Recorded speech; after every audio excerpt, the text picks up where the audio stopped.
Y tremenda la desidia también que hubo, a mi manera de pensar, en esta última sesión del Senado, donde se tuvo que resguardar, Paraguay tuvo que ser resguardado ante las fauces de la Unión Europea en el marco de la educación, y se perdió una batalla, pero dicen que no la guerra aún. Y uno de los senadores altruistas patrióticos que votaron a favor de la causa de la ciudadanía está con nosotros acá, Antonio Rubén Velázquez Chamorro.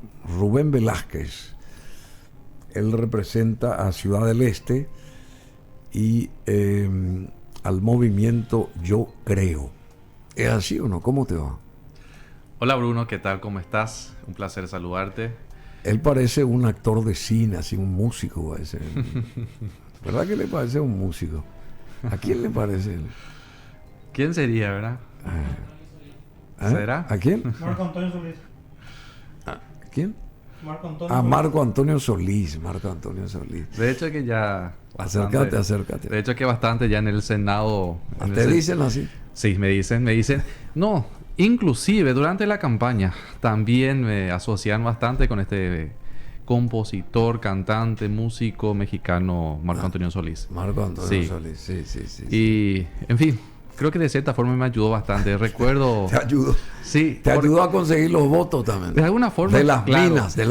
Sí, porque damiselas. Aquí, y vos entendés mucho justamente eso, lo que es marketing y lo que es imagen de una persona, porque mira que yo venía de la intención de ser magistrado. Yo estaba en aquella época tratando de ser juez, llegué a esta interna para ser camarista, entonces llevaba una vida un poco más discreta y no mediática por sobre todo. Sin embargo... Vos sos abogado. Yo soy abogado. Surge mi candidatura... Pero abogado penalista civil también. Abogado electoralista. Electoralista. Sí, yo soy especialista en cuestiones electorales. No sos penalista. No soy penalista. Electoralista, abogado electoralista. Bueno. Sí, y te decía, entonces, ¿qué pasa? Ser candidato, porque creo que te comenté en aquella primera visita que tuve, esta fue mi primera elección, mi primera experiencia, mi primera candidatura, y no era una persona mediática, muy conocida, y me estaba candidatando para ser senador. Sin embargo, tenía la suerte de esa semejanza, esa similitud con este músico, hizo a que la gente me asocie con él y rápidamente me identifiquen. Ahí está. Y de esa forma... ¿Cómo es? Antonio Solís, ¿cómo se llama? Marco Antonio. Sí, ahí está Marco Antonio. Y recuerdo que en Ciudad del Este muchas señoras decían, sea botata pe músico pe oyo guau. Y bueno, me vino bien. Te vino bien. Bueno, ¿qué pasó en esa sesión del Senado? Y vos estuviste entre el grupo que obtuvo 10 votos a favor de esa posible derogación, o sea, escisión para con la Unión Europea, y bueno, le faltaban 20 votos más, pero fue un gran paso el que dieron ustedes. Así todo, ustedes se unieron, los que conformaron los 10, el grupo de los 10, y salieron airosos, ¿verdad? Como diciendo, bueno, lo conseguimos, nosotros no nos apeamos del caballo, estamos en la vereda correcta, los que se equivocaron fueron los otros. ¿Cuál es tu análisis de lo que pasó ahí? Mira, Bruno, lastimosamente fuimos solamente 10 senadores los que quienes interpretamos básicamente el sentir de la gente, el sentir de la ciudadanía y de las familias paraguayas.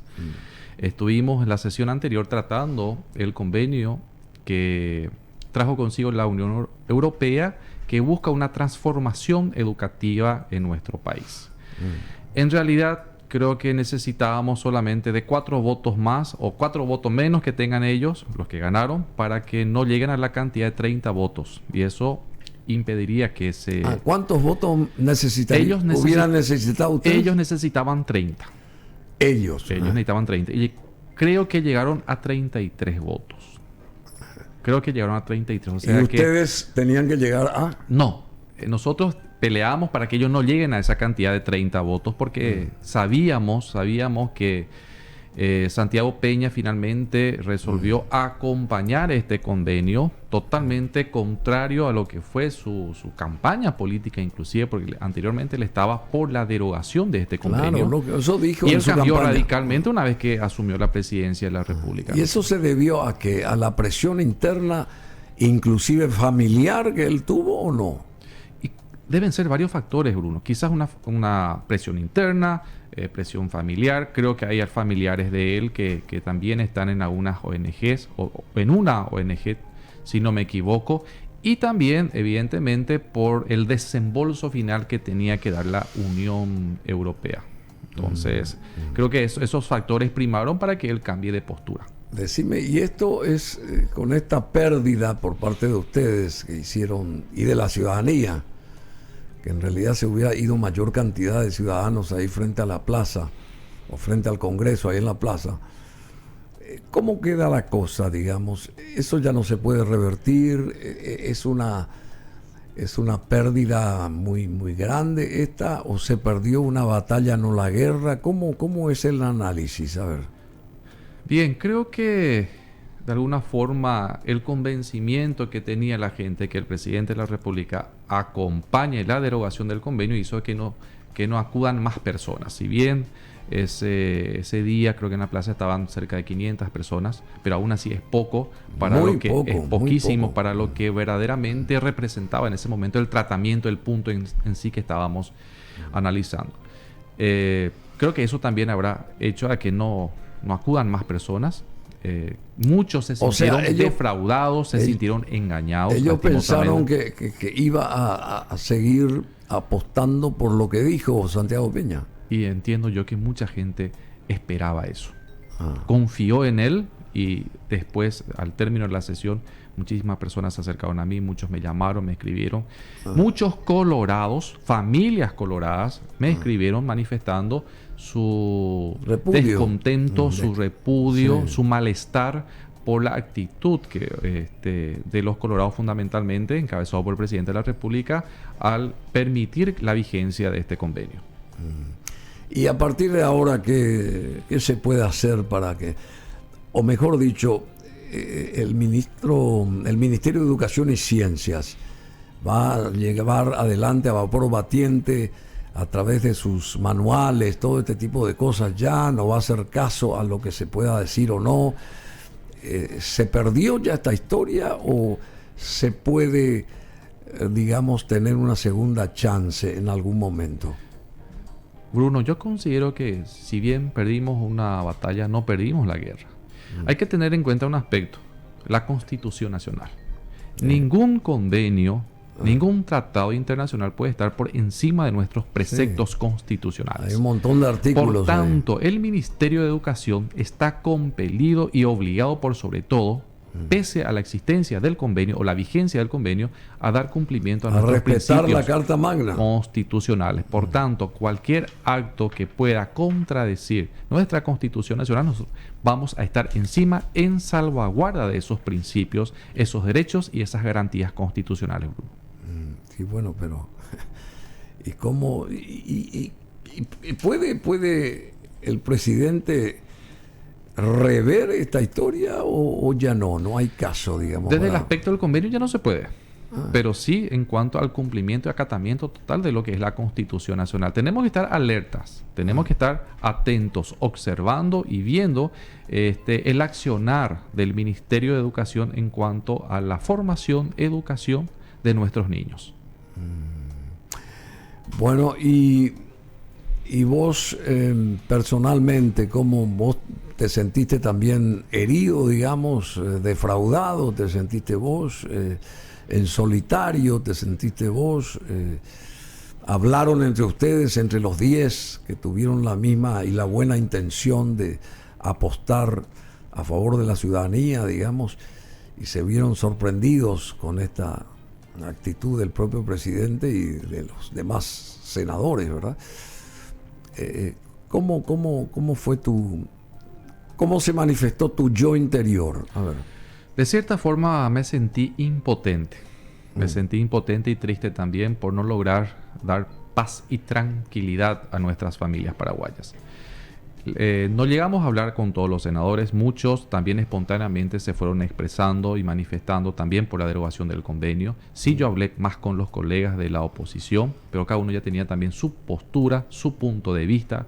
Algunos se preocupaban mucho que en caso de derogar este convenio traería un conflicto internacional en cuanto a las relaciones bilaterales de nuestro país con organismos internacionales, y yo no veía de ese modo.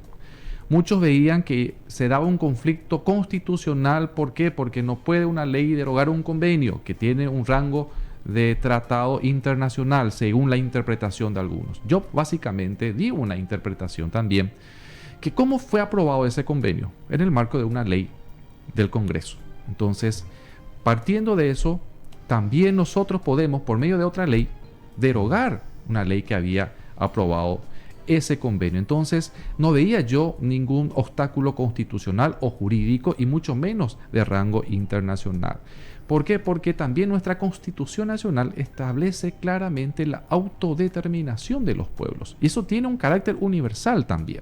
Por tanto, el Paraguay es un país independiente y soberano, bien que puede tomar autodeterminaciones en función a lo que el país necesita, a lo que el pueblo quiere. Y básicamente esa fue nuestra postura, mi postura en particular, y en defensa del por qué correspondía la derogación de este convenio. Necesitábamos, fue lo que yo dije, traer tranquilidad a nuestras familias y cuidar nuestro tesoro más grande que tenemos nosotros los paraguayos, que son nuestros niños. Tenemos que cuidar el desarrollo, la educación, que sea armónica e integral de las criaturas, Bruno. Y fundamentalmente también conservar esa inocencia de ellos. Eran las cuestiones que, como padre de familia que soy, también me preocupaba. ¿Cuántos hijos tenés? Tengo dos varones. Dos varones. Tengo 2 niños, uno de 13 años, el mayor, y el menorcito está a punto de cumplir, este mes cumple 4 años. Aprovechando, te comento, te mandó saludos mi señora. Sí, ella no pudo estar. En la ocasión anterior ella nos había acompañado, ahora está en Ciudad del Este. Hermosa señora. Entonces sí, me dijo, mandarle un saludo a Bruno. Entonces aprovecho aquí y ya hago llegar extensivo. Un abrazo grande, muchísimas gracias. Recordá un poco el nombre. Diana. Sí, Diana. Hermosa señora, así que... Bueno, y la vida ya rápidamente para ir redondeando, porque hay invitados todavía acá, se nos agotan los minutos, y te agradecemos muchísimo que hayas salido del Senado para venir acá, porque, qué sé yo, es importante este tema. Esa vida en Ciudad del Este, ¿cómo se da? ¿Cómo está Ciudad del Este en líneas genéricas?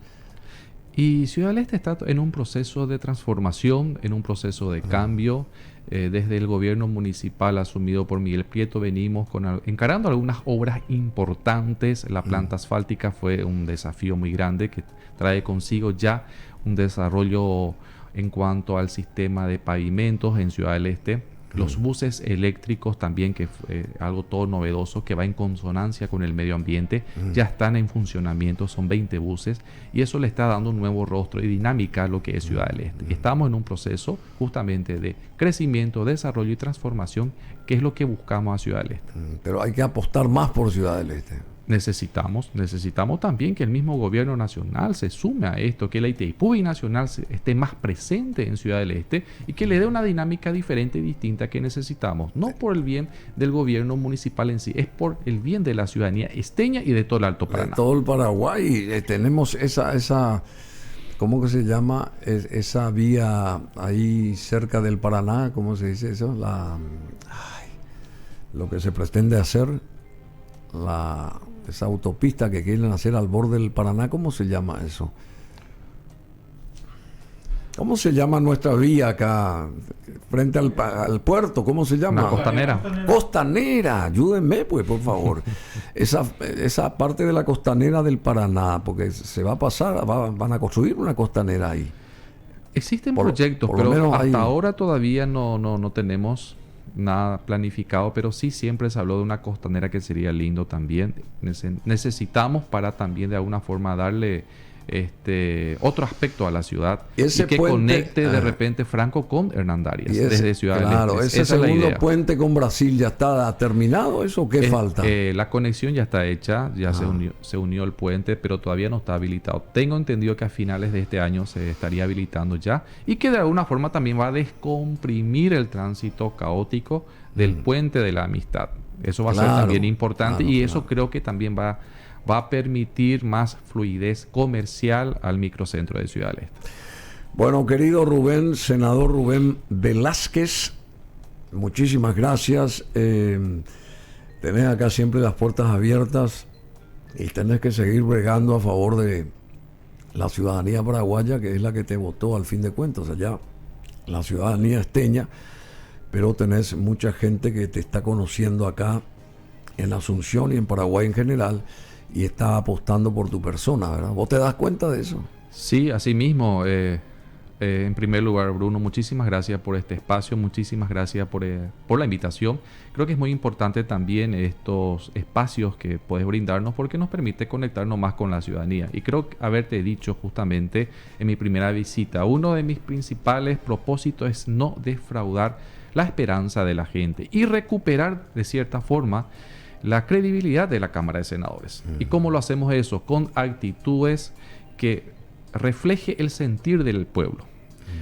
Yo básicamente, desde el momento que fui electo senador y desde el momento que estoy ocupando una función en el Poder Legislativo, necesito tomar decisiones que el pueblo necesita, a favor del pueblo, no decisiones que yo crea que esté bien. Fundamentalmente acompañando el sentir popular, que es lo que tenemos que hacer porque somos representantes finalmente del pueblo. Y eso es lo que hay que entender. Y eso es lo que los colegas entiendan. Que nuestras acciones y decisiones tienen que estar orientados a lo que el pueblo desea, lo que el pueblo no cambies necesita. Nunca de esa manera de pensar. Sinceramente te digo porque es la correcta. Así que muchísimas gracias, Rubén Velázquez.